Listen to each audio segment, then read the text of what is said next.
दोस्तों, दिसंबर 1992 और जनवरी 1993 के दरमियान होने वाले मुंबई फसादात में 1000 के करीब लोगों की जानें गई थी। इन हिंदू मुस्लिम फसादात ने बॉलीवुड पर भी गहरे असरात मुरत्तब किए थे।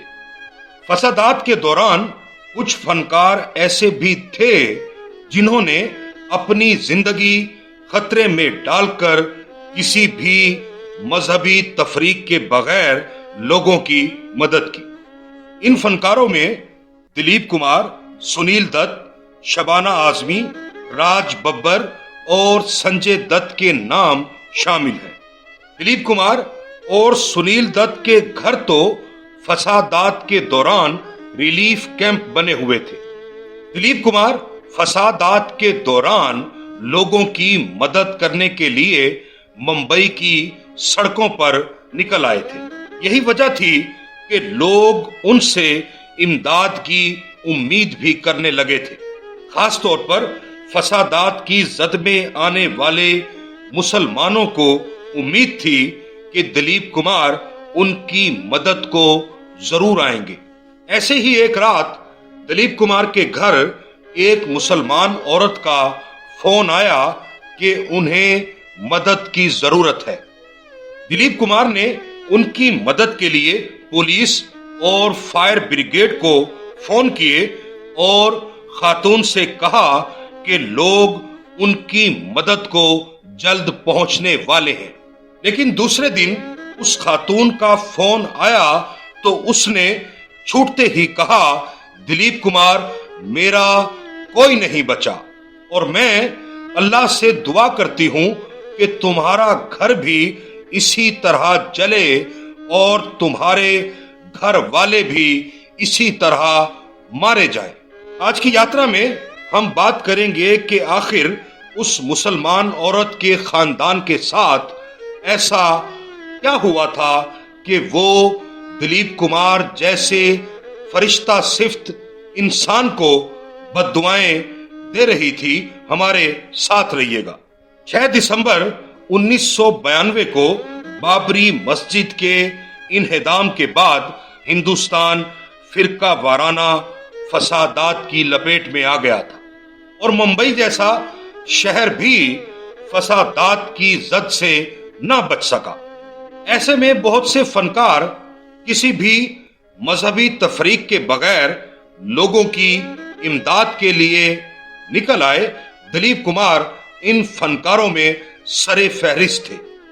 ये अलग बात कि दिलीप कुमार, सुनील दत्त और संजय दत्त को बाद में फसादात से मुतासिरा लोगों के लिए इमदादी काम करने की भारी कीमत अदा करनी पड़ी थी, लेकिन उन्होंने इस अफरा तफरी में बतौर इंसान खुद को एक बड़े मकाम तक पहुंचा दिया था।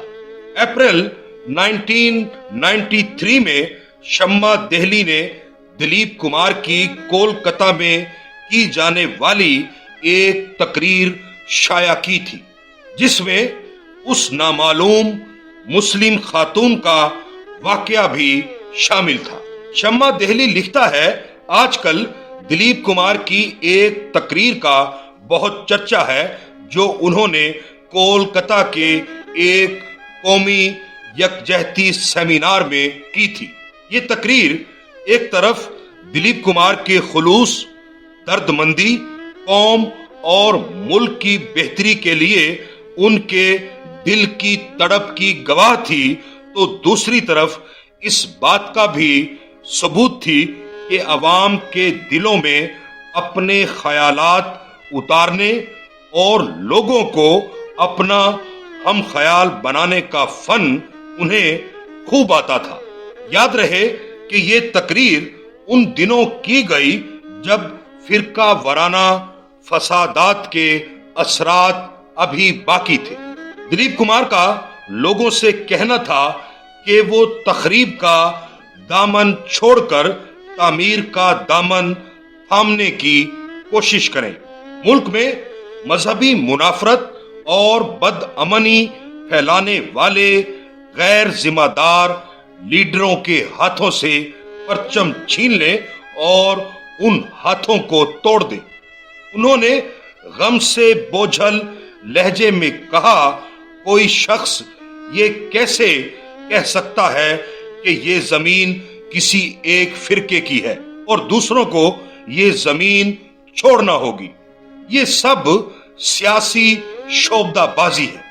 मुंबई के हौलनाक फसादात का जिक्र करते हुए दिलीप कुमार ने कहा कि मैं अभी मुंबई से आया हूं और मैंने अपनी आंखों से उस शहर में एक कयामत देखी है। धर्म के नाम पर अधर्म फैलाने वालों ने आज उस हिंदुस्तान का सर शर्म से झुका दिया है जिसने सारी दुनिया को अमन और भाईचारे का पैगाम दिया था।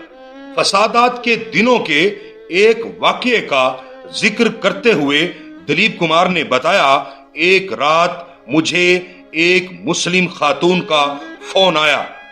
वो कहने लगी कि उनके बेटे को मार डाला गया है और अपने सुहाग को बचाने की कोशिश में उनकी बहू भी बुरी तरह जख्मी हुई है। उनके चारों तरफ आग लगी हुई है।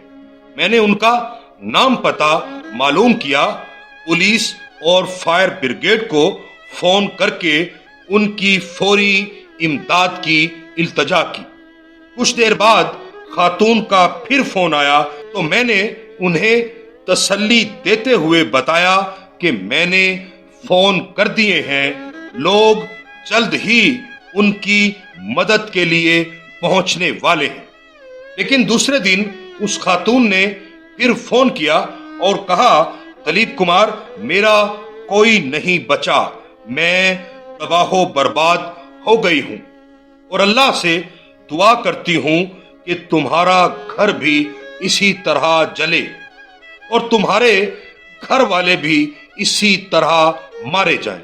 ये दिल खराश वाकया बयान करते हुए दिलीप कुमार के साथ साथ हाल में मौजूद तमाम लोगों की आंखें और दिल भर आए। खुदा जाने दिलीप कुमार को बद्दुआएं देने वाली वो मुस्लिम खातून कौन थी, लेकिन दिलीप कुमार साहब ने जिस हौसले और जुर्रत से ये वाकया लोगों से शेयर किया, वो इंसानियत के तई उनके खुलूस को जाहिर करता है। कोलकाता में की जाने वाली दिलीप कुमार की इस तकरीर में आज के हिंदुस्तान की शक्ल भी वाज़े तौर पर देखी जा सकती है। लेकिन आज के हिंदुस्तान में एक कमी है कि आज दिलीप कुमार जैसी बुलंद, जुर्रतमंद, सच्ची और मोतबर आवाज कोई और नहीं है। दोस्तों, ये थी हमारी आज की यात्रा। अगर आपको हमारी ये यात्रा पसंद आए तो अपने दोस्तों से भी शेयर कीजिए और हमारा चैनल भी जरूर सब्सक्राइब कीजिएगा।